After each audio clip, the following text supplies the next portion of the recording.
in order to find out more about what's going on in the country right now, including and especially in Congress, let's bring in Congressman Matt Rosendale. He's from Montana's 2nd Congressional District, and he's on the phone. Hello, sir. Good to have you back with us.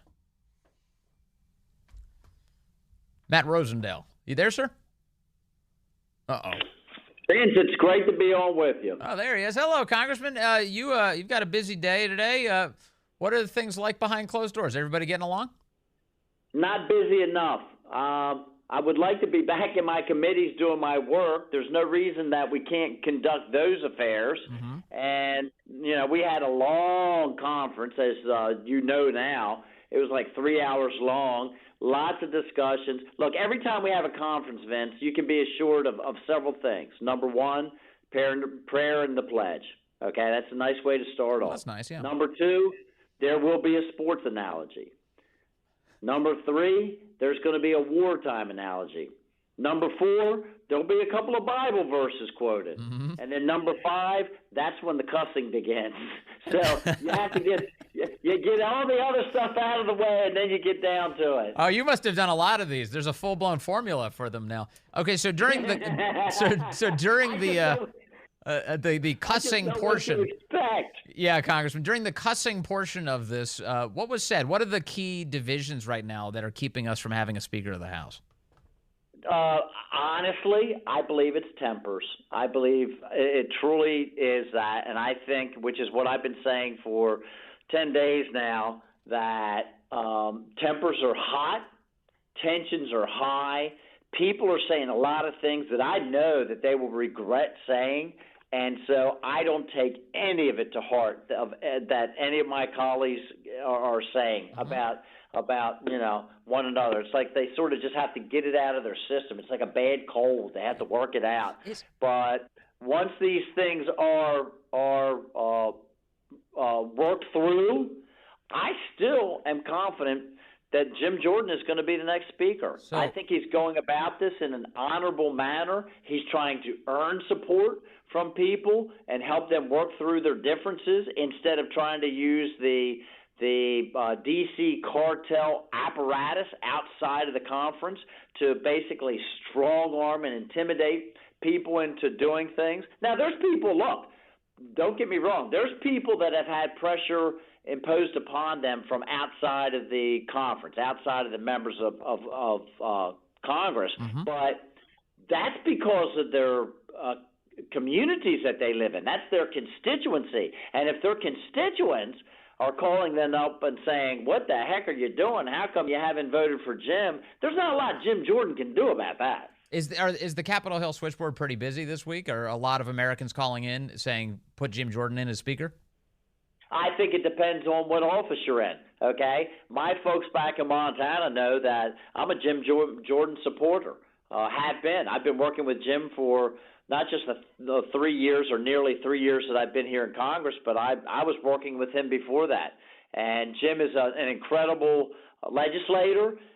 He has done a great job chairing the Judiciary Committee in the way that he's been able to formulate the way that he has conducted the investigations and the people that he has had conducting the questioning, the manner with which they have done it to extract information, and then to take all of that information and disseminate it in the evening news to the American public in a way that they can understand what the heck happened, because a lot of that stuff is pretty complex, and he does an extraordinary job of articulating it, and has been the speaker, the spokesperson for the Republicans for quite some time. Yeah, the ability to articulate seems like an important role for a Speaker of the House. Here's what I think is really happening, though, with you, Congressman. You tell me if I'm wrong about this. I should point out you're a part of one of the 8 Republicans who decided that Kevin McCarthy hadn't fulfilled his promises and needed to be removed as Speaker of the House. And since then, there's been a lot of attacks on you and your 7 fellow Republican lawmakers who made that decision. But what I think's happening here is that the 22 or 20 holdouts, whatever the number is on any given day, the thing they're most angry about is not Jim Jordan potentially becoming Speaker. It's that Matt Gaetz and Matt Rosendale and the 8 Republicans are going to get credit from the American people for getting us a more conservative speaker. Is that what's really going on here? I will tell you that I think there's a lot of validity to that statement, and that's why I've been trying to stay out of the discussion when we go into the conference, because I want folks to be able to vote for their next speaker without the taint, if you will, of my participation. So this is my impression with Matt Gaetz too, that he's kind of keeping his head down on this process. He doesn't want to be a lightning rod anymore. You guys just want Jim Jordan to become speaker, and you want cooler heads to prevail. That's exactly right, and so we're trying not to damage anybody, if you will. That's why when he ran against Steve Scalise, I honestly voted for Jim, but I didn't come up and make any big supporting statements, because I did not want to poison his chances of going. And when Steve Scalise originally was able to get more votes than Jim in the conference, I came out of conference and said, look, if Steve Scalise is going to the floor, I will support him on the floor. But Steve withdrew because he was short quite a lot of votes, 30, 40 votes. He wasn't able to get flipped over.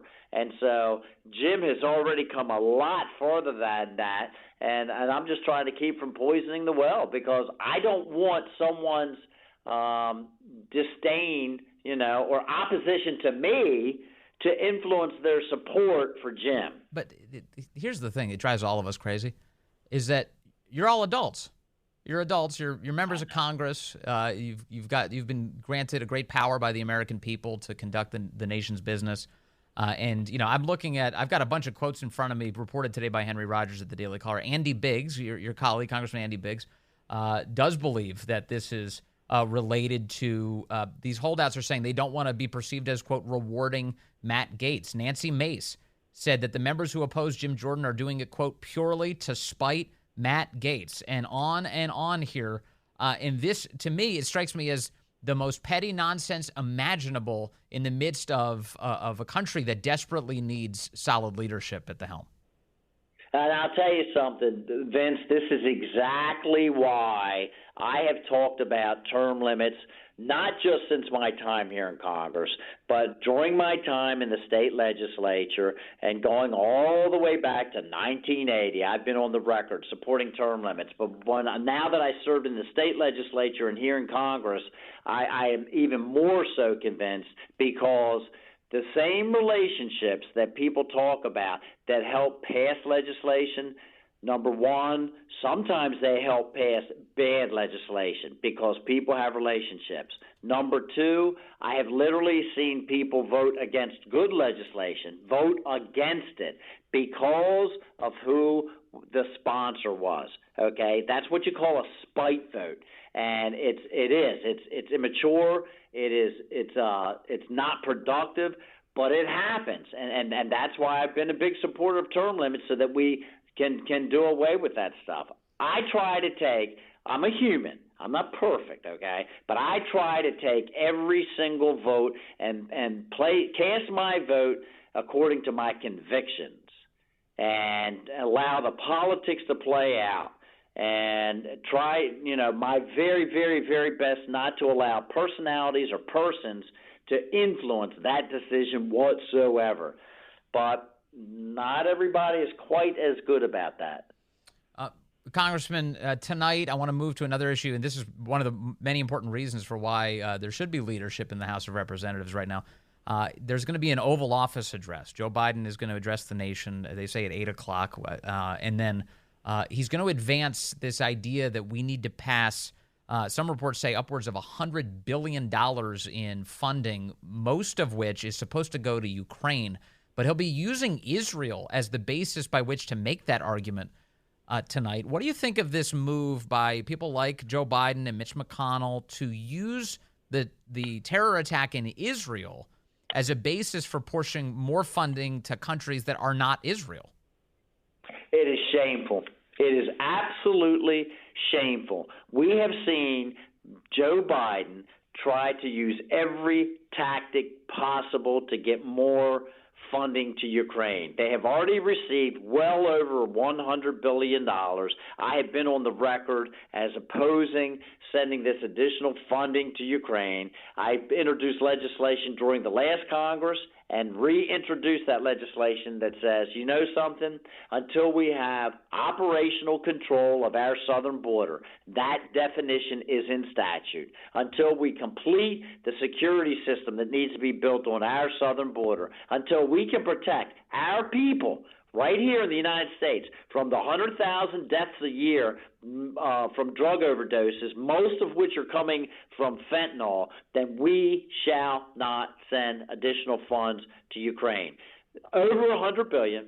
The only thing that we can have a true account, and it's not even an accurate accounting, but a fairly accurate accounting, is the $30 billion worth of weapons. We don't have an accurate accounting of anything thereafter. And for Joe Biden, he's been trying to get more funding sent to Ukraine. He's used the disaster down in Florida. He tried coupling it with the disaster in Hawaii, and now this shameful tactic of taking a terrorist act of genocide against Israel and attaching that to try and get additional funding to Ukraine is completely wrong. I will tell you, the House of Representatives already passed the Department of Defense appropriations bill. We passed the state and foreign operations appropriation bills.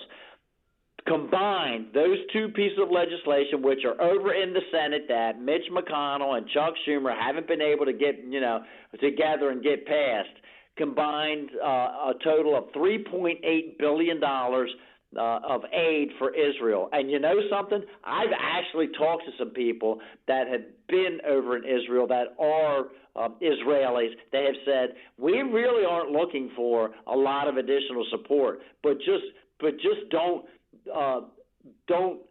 talk bad, okay? Don't say that they don't need help. Don't recognize Hamas and this terrorist activity is not being accurate, true, and a terrible act. Yes.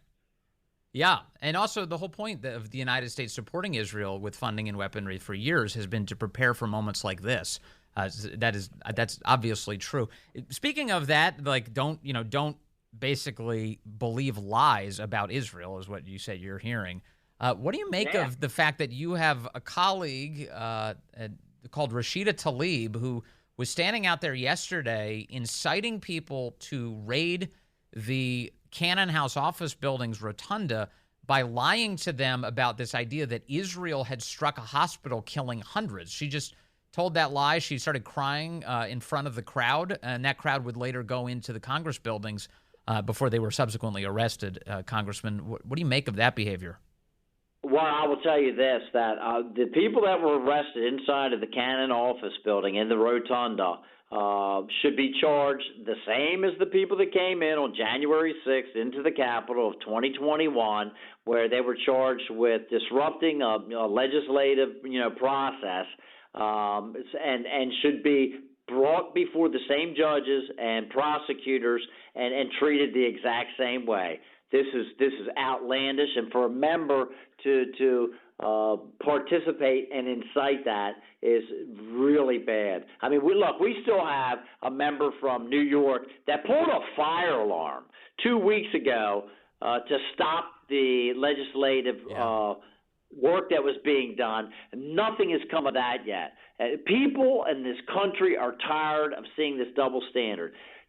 Jim Jordan, again, go back to that, has been doing an incredible job exposing the corruption and the double standard that the FBI and the Department of Justice has imposed upon their very people in our country that they are supposed to be defending. And I think that he is best suited to be the speaker so that we can do something about this as we go forward. Congressman Matt Rosendale from Montana's 2nd Congressional District. Sir, thank you as always for your time. Really appreciate that.